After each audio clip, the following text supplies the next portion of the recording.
Imaginez que vous vous réveillez un jour et découvrez que vous ne pouvez plus acheter, vendre ou circuler librement. Tout cela parce que vous avez décidé d'obéir à un commandement biblique. Cela peut sembler radical, mais cette réalité se rapproche plus vite que beaucoup ne l'imaginent. Le monde change à une vitesse jamais vue auparavant. Guerre, pandémie, lois de plus en plus audacieuses, catastrophes qui défient l'entendement humain. Au milieu du chaos, une question commence à résonner parmi ceux qui connaissent les prophéties. Le moment est-il venu pour l'Église adventiste de faire face à la plus grande épreuve depuis sa fondation? Beaucoup pensent que le moment le plus sombre et le plus décisif de l'histoire est à nos portes. Et la question qui frappe comme un coup de tonnerre la conscience de chaque croyant est la suivante. Sommes-nous vraiment prêts pour l'épreuve finale qui approche? Qu'est-ce que l'épreuve finale? Épreuve finale, est le point culminant de tout le message prophétique de l'Église adventiste. Il s'agit d'un événement réel, inévitable et spirituel, qui mettra à l'épreuve la foi, l'obéissance et la loyauté de chaque personne qui professe suivre Dieu. Ce sera le moment où les choix individuels seront rendus publics. Où l'engagement envers les commandements de Dieu sera directement confronté aux pressions du monde, des lois humaines et des pouvoirs religieux et politiques. La loi dominicale. L'un des éléments centraux de cette épreuve sera l'imposition de la loi dominicale, un décret qui obligera tous les habitants de la terre à respecter le dimanche comme jour sacré. Ceux qui refuseront d'obéir seront persécutés et punis. Cette prophétie se trouve dans les paroles de l'Apocalypse 13, versets 15 à 17, où nous lisons.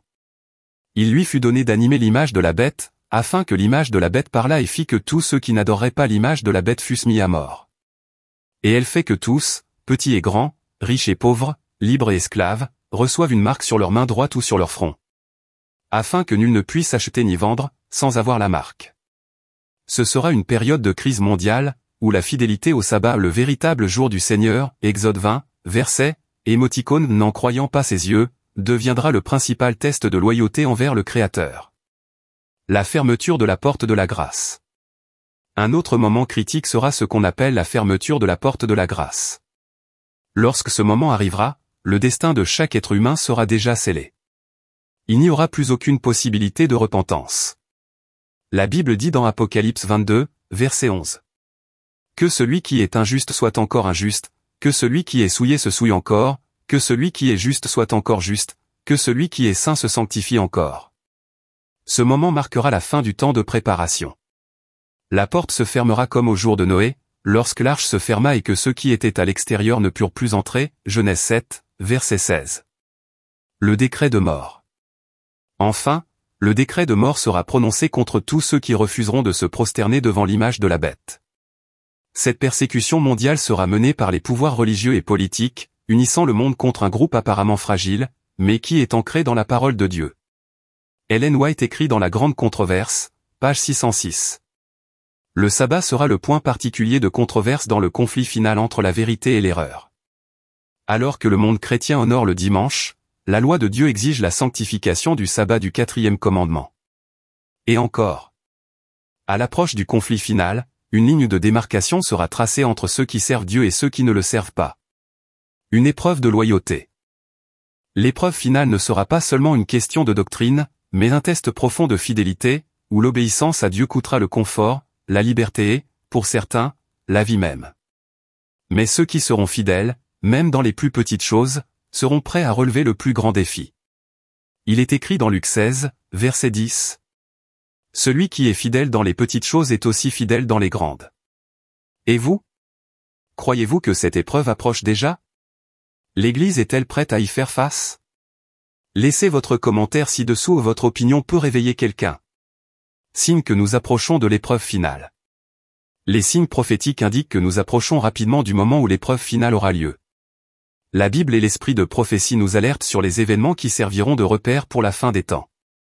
Parmi ceux-ci, nous voyons aujourd'hui les guerres et les rumeurs de guerre, comme l'a dit Jésus dans Matthieu 24, verset 6. Vous entendrez parler de guerre et de rumeurs de guerre, ne vous effrayez pas, car il faut que tout cela arrive, mais ce n'est pas encore la fin. Des crises politiques et économiques mondiales, qui préparent le monde à accepter des solutions radicales, y compris dans le domaine religieux. Des catastrophes naturelles de plus en plus fréquentes et intenses, telles que des tremblements de terre, des ouragans et des incendies, rappelant les paroles de Luc 21, verset 11. Il y aura en divers lieux de grands tremblements de terre, des famines et des pestes, il y aura aussi des phénomènes effrayants et de grands signes dans le ciel. L'union croissante des églises et des religions, l'écuménisme, qui, selon Apocalypse 13, verset 12, conduira tout le monde à adorer l'image de la bête. Ellen White, dans Le Grand Conflit, page 590, a déclaré: des événements se produisent qui rendront bientôt impossible pour le peuple de Dieu d'acheter ou de vendre, sauf à renoncer à sa foi. Ces signes ne doivent pas nous paralyser par la peur, mais nous réveiller afin que nous soyons fermes et vigilants. Quel sera le plus grand défi pour l'Église? Lorsque l'épreuve finale arrivera, ce ne sera pas seulement le monde extérieur qui exercera une pression sur le peuple de Dieu, le plus grand défi pourrait venir de l'intérieur même de l'Église. La Bible avertit qu'il y aura une séparation entre les fidèles et les infidèles, même parmi ceux qui professent aujourd'hui la même foi. Dans Matthieu 24, verset 10, Jésus a dit: à ce moment-là, beaucoup seront scandalisés, se trahiront les uns les autres et se haïront les uns les autres. Le peuple restant sera confronté à des pressions sociales et gouvernementales pour abandonner les principes bibliques, en particulier le sabbat. Une division interne, entre ceux qui resteront fermes dans la vérité présente et ceux qui céderont au conformisme et à la peur. Un relativisme moral et spirituel qui affaiblit l'identité prophétique de l'Église et efface le sens de la mission. Ellen White a écrit, dans Testimony for the Church, volume 5, page 81. L'ennemi des âmes cherchera à introduire des doctrines qui affaiblissent la foi du peuple de Dieu. Mais ceux qui sont fermement attachés à la vérité ne seront pas trompés. Le plus grand défi de l'Église sera de rester unie dans la vérité, même lorsque tout autour d'elle semblera s'effondrer. Pensez-vous que l'Église est prête à faire face à cette division interne et à rester fidèle? Donnez votre avis dans les commentaires, votre point de vue est important. Comment se préparer à l'épreuve finale? Face aux défis qui s'annoncent, la seule façon de rester ferme est de rechercher une préparation spirituelle quotidienne et pratique, en renforçant la foi et la relation avec Dieu. La Bible nous guide dans Éphésiens 6, versets 11 à 13. Revêtez-vous de toute l'armure de Dieu, afin que vous puissiez tenir ferme contre les ruses du diable.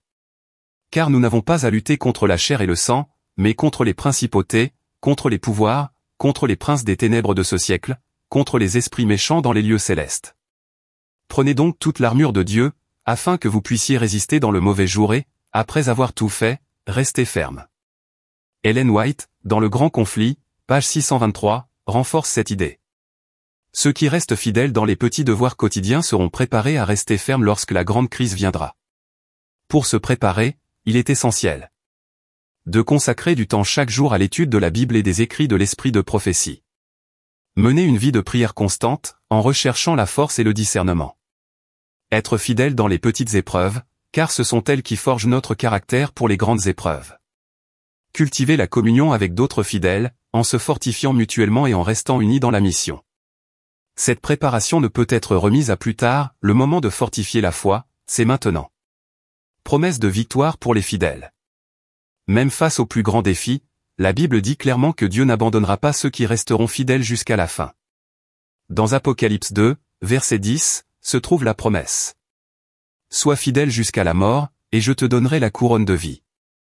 Cette promesse ne concerne pas seulement l'avenir, elle est un rappel constant que, dans chaque épreuve, Dieu est aux côtés de son peuple, le soutenant et le fortifiant. Jésus lui-même a dit dans Matthieu 28, verset 20. Et voici, je suis avec vous tous les jours, jusqu'à la fin du monde. Ellen White, dans La Grande Controverse, page 630, renforce cette espérance. À ceux qui persévéreront jusqu'à la fin, Dieu accordera la victoire sur toutes les forces du mal, et ils hériteront de la vie éternelle. Aussi sombre que soit le scénario, le peuple de Dieu peut avoir confiance, la fin de l'histoire est déjà écrite, et la victoire appartient à ceux qui persévèrent. L'épreuve finale pour l'Église adventiste n'est pas un thème lointain ou symbolique, c'est une réalité prophétique qui approche à grands pas. Chaque signe, chaque événement mondial, chaque mouvement politique et religieux prépare le terrain pour un moment décisif. Il n'y aura pas de neutralité. Chacun de nous devra choisir entre la fidélité à Dieu et l'obéissance aux systèmes humains. C'est pourquoi le temps de la préparation est maintenant. Pas demain. C'est maintenant qu'il faut rechercher Dieu avec sincérité, s'appuyer sur la parole, vivre une foi authentique et non négociable. Que vous soyez jeune, âgé, nouveau membre ou membre de longue date, ce message s'adresse à nous tous. Dieu a un dessein particulier pour l'Église adventiste. Et c'est précisément pour ce dessein qu'elle sera mise à l'épreuve, mais aussi soutenue. Que chacun examine son cœur avec révérence et humilité. car la question continue de résonner. Sommes-nous prêts? Si ce message vous a touché, laissez un « j'aime » afin que YouTube recommande cette vidéo à davantage de personnes. Abonnez-vous à la chaîne et activez la cloche pour ne pas manquer les prochains contenus sur les prophéties et les vérités qui sont en train d'être oubliées. Commentez ci-dessous, croyez-vous que l'épreuve finale a déjà commencé? Comment vous y êtes-vous préparé? Et si vous souhaitez soutenir ce projet, envoyez un don via le Super Chat. Cela nous aide à continuer à diffuser ce message d'alerte et d'espoir à tout le peuple de Dieu. Que le Seigneur nous trouve fermes, jusqu'à la fin.